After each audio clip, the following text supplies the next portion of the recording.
Okay, here we go. We got the new lines put in. Septic tank coming out. This is just an extra piece of pipe right here.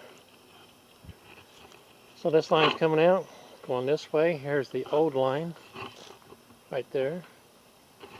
So it's coming out this way, and I'll walk over there and get another viewpoint.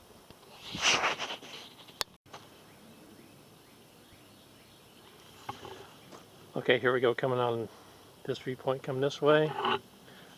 Now going into this tent-like structure.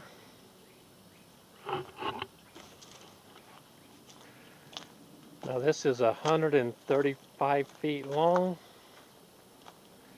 Going through this way.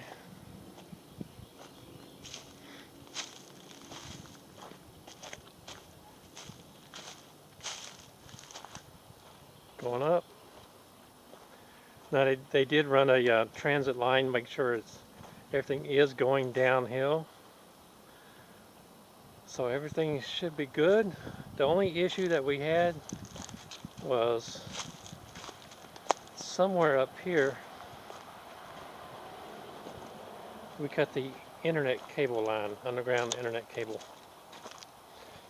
So that's going to be fixed on Thursday. Not a huge deal, but anyway, 135 feet long pipe going up to the, and inspector, we're coming tomorrow, the county inspector.